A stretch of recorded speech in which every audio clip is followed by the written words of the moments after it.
Hi, it's Fias Tarot. Hello, Capricorn placement. So, this is your love reading ngayong end ng November. Okay, so syempre, before tayo mag-start, kung hindi ka pa nakakapag-subscribe, please do subscribe and hit the notification bell para lagi po tayong maging updated sa mga mangyayari pa lang. Okay, and yeah, don't forget na mag-follow sa atin pong FB page. And kung meron pong tanong pagdating sa private reading, message lang po tayo sa atin pong FB page for more info. Okay, and yeah, kung may tanong kayo pagdating, o diba?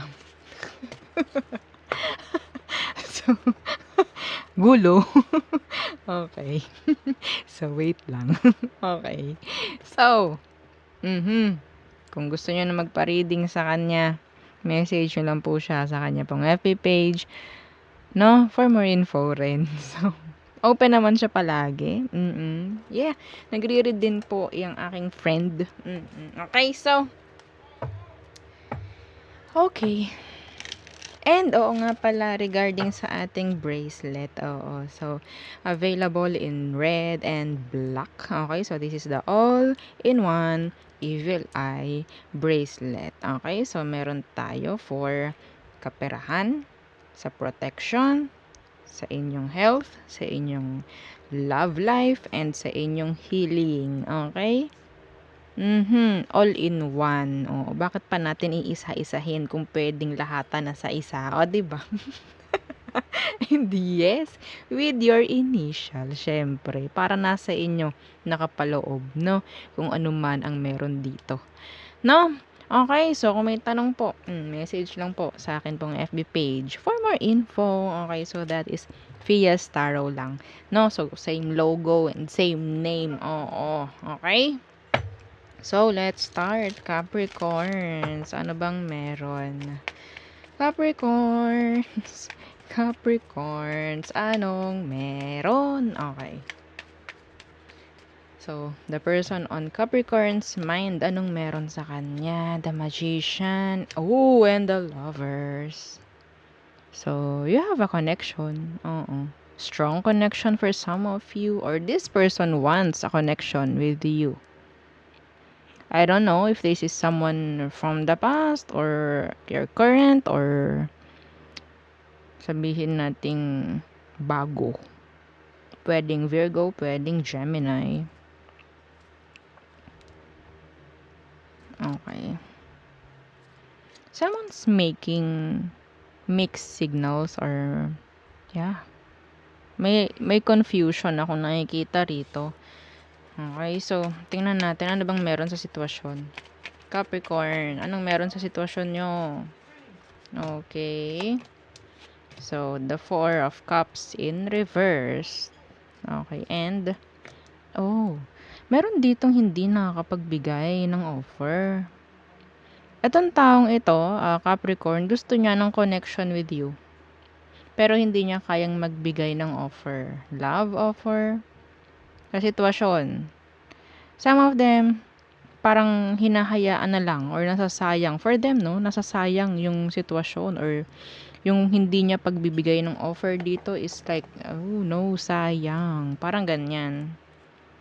Okay, yeah, the stars in the reverse. So, they felt like hopeless. Yeah, hopeless. Ano ba yung totoong emosyon? Tingnan natin. Ayoko pala ng emosyon. Kasi I think this person wants you, likes you. So, tingnan natin anong intention. Okay. Intention ng taong ito. Intention. Ooh, they want you. Nakita ko si Page of Wands. Anong intention ng taong ito? Pagdating sa'yo, Capricorn, the Ten of Pentacles. Gusto nito ng commitment. Why the Ten of Pentacles? The Wheel of Fortune and oh my God. I think yung sitwasyon ang hindi okay, mga Capricorn. I can't. Hindi nakasang-ayon ang sitwasyon nyo, kaya ganon. Yes. I don't know. Kanya-kanya po na issue kung bakit hindi niya kaya. Okay? Hindi sang-ayon ang sitwasyon ninyo ngayon. Yes. Intention niya is magkaroon kayo ng sabihin nating mahabang pagsasama, commitments, yan nga, long-term relationship, pero wala eh, saan pa patutungo ito kung hindi rin naman sang-ayon ang sitwasyon. Next action, tingnan natin Capricorn, anong next action ng taong to, may gagawin kaya?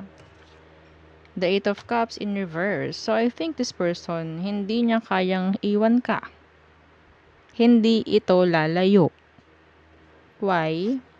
The Two of Pentacles in reverse. Ayaw niya. Ayaw niya na magkakaroon ng parang matatapos. Totally kung anong meron sa inyo.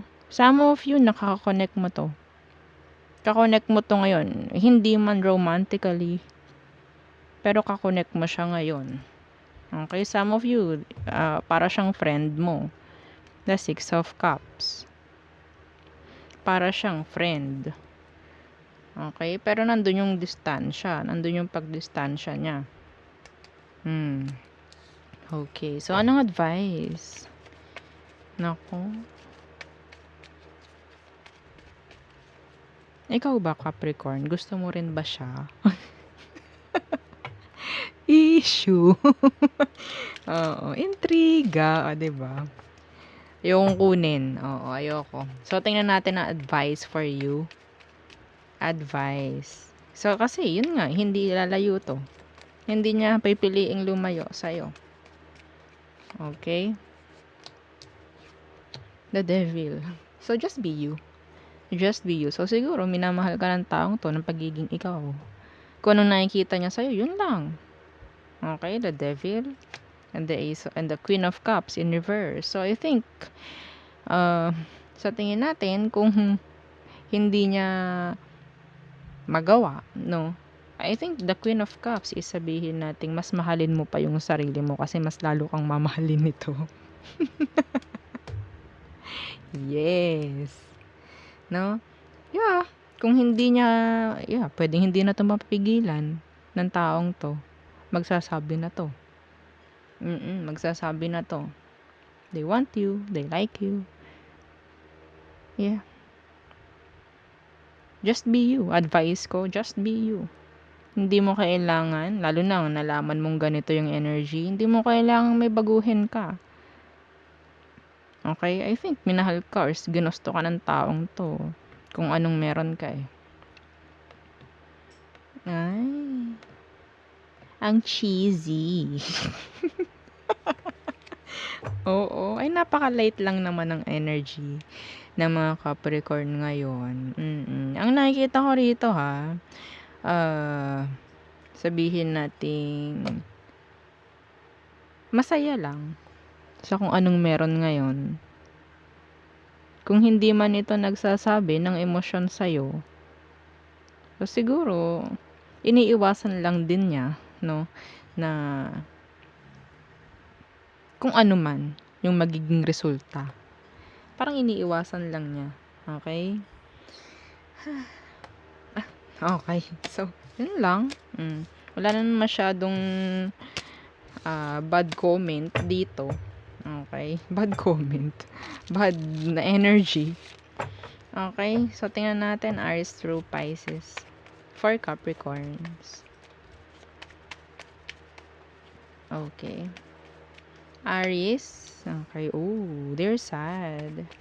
Some of them, pwedeng may, parang ano eh, regret. May regret akong nakikita talaga dito. Nasasayangan. Yan, nalulungkot. Taurus, indecisive. Gemini, there's no cooperation. Some of them may third party. That is why. Cancer, they want you. Okay, they're ang tawag dyan, attracted. Okay, so next Leo.